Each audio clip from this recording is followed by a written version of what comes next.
some of you no doubt will be aware of and have heard of in passing if you haven't delved into the writings of Nietzsche. Uh, he's a German philosopher. He's in the popular mind, he's associated with sort of being an advocate of the Übermensch, the Superman, and and then he got associated with of course, as soon as you start talking about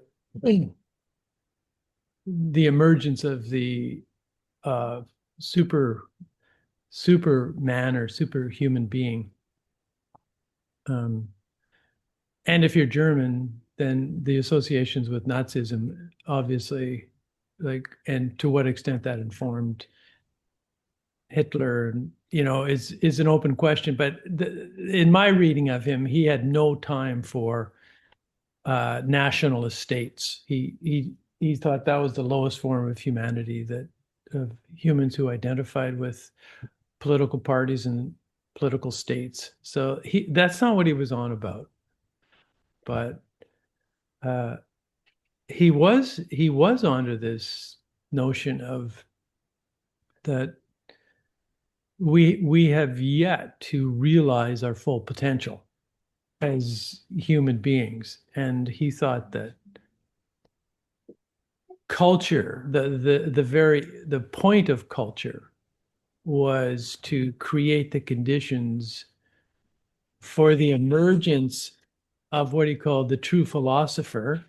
In other words, the lovers of truth, the saint, in other words, an ethical species, a truly ethical species who knew in their bones what was good and not, and the emergence of the artist, um, for whom the creative being lived by an expression of the creative impulse of the universe itself. These three areas, that was the point of culture. And that if we were smart as a species, we would cease to feed this conventional culture making machine um, that was producing a certain form of education and a certain form of philosophy and a certain form of the economic man, the economic species, Homo economist. And so he was very critical of that, what conventional culture was doing and how it imagined what a human being could be. And he was sort of uncompromising in his vision of the potential. He thought that nature had taken us so far, and now is that part of nature that was conscious of itself, who could consciously manage the evolutionary process. It was incumbent upon us to create the conditions for the emergence of this of the full potential of our species. And so then the part of that culture creation then becomes like, how do you create that culture? And I think, it might be a little grandiose, but I'm kind of imagining that what I'm doing here, like what I'm about, my why of what I'm doing is participating in my own small way by creating the conditions for the elimination of a particular psychological profile that prevents each of us from tapping into our inner philosopher, our inner lover of truth that is uncompromising, and our inner saint or mystic um, that that places love and kindness above all else, and our inner artist that knows itself to be curating a life that's aligned with the deepest potential in us. And so that when you set sort of what we're calling people pleasing within that within the context of the larger purpose of culture creation, which inspires me. I kind of feel like that's what I'm doing anyways.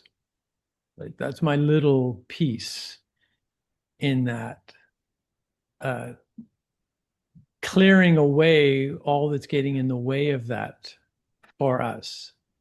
And uh, and then uh, maybe by dissolving the beliefs that are keeping us from real, like that that's what we're doing here. We're shaping a new culture one by one, each of us who participate, in our own ways, and it starts with our individual lives, that we're committed to releasing all that potential that's already there. It's not like we're becoming something other than who we are. It's like it's already there, but shit gets in the way. Stuff gets in the way of it. But that we each of us already possess this inherent potential that we don't actually have to strive for, but we have to create the conditions for its emergence. So I thought I'd share with you that little piece about, at least this is my why of why I'm doing this. And when I talk about, living your own life by ending people pleasing, I think this is what I'm doing. Like this is what I'm giving myself over to here is,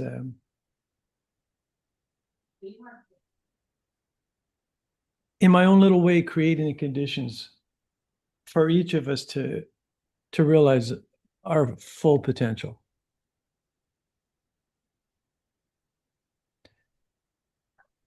That still inspires me. Really, I wrote 7 books about this, like, but from within the realm of uh, the Christian religion. This is what it was all about. I may not have been fully aware at all times of what I was trying to do there, but that's what I was trying to do. And of course, it starts with me, because when I started in with ayahuasca, my first intention was remove everything that's getting in the way of love, and thus began the dismantling process. But so in a microcosm, a level of my own individual journey, that's what I was doing. But also then when I was putting books out saying, hey, this is possible, this, like, let's open to this possibility that nature, God, the great mystery is not finished with us. And it's really interesting too, because when I sort of set this within a theological paradigm, the most common, like Jesus as a Jew, he never referred to himself as the Son of God. That was a later attribution by the early church to make him special and to make them special and distinct actually from the Jews, which I think was bogus. Like fine that you can do what you want, but how he referred to himself was the Son of Man, which essentially is the human one. So what he was saying is, like, if you want a picture of what the a human being can potentially be in terms of ethics and in terms of connection with source, uh, and in terms of a lover of truth, and in terms of creating the culture which undermines conventional culture, which was the culture in his day of the Roman Empire. If you want a picture of that, then look at the human one. And so, I think that's basically what he was doing with that. And that was rejected. That's what, in a way, we're up against. It's like people who actually are intentional about realizing our full fullest potential, um, are often critical of the existing culture. They see through it as the illusion, as illusory, that what's passing for culture is not measuring up. And some people have a vague intuitive sense of this can't be it. This is like, what are we doing? It's like, because underneath that illusory culture of money making, or culture of, academia, where everyone's just trying to be smart, but do they care about the truth? Or cultures of education where we're educating our children to become citizens of an economic system primarily. It's like there's something about that we just go, it's like, there's more to this. Isn't there more to this? So together in our own little way as a cohort here, we're trying to uncover what is the more.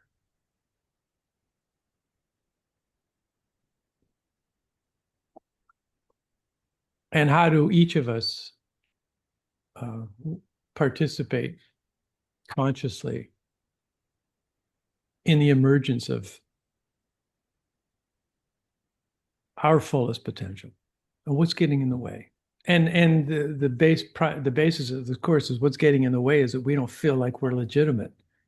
We have to contort ourselves to fit into, first of all, family culture, and then the culture at large. And that's what, if we're identified with this people pleasing project, all our time is going into that and not the bigger thing. So we're just trying to name it so we can be in relationship with that egoic part of ourselves that's afraid to live from our true nature, from a truer nature, let's say.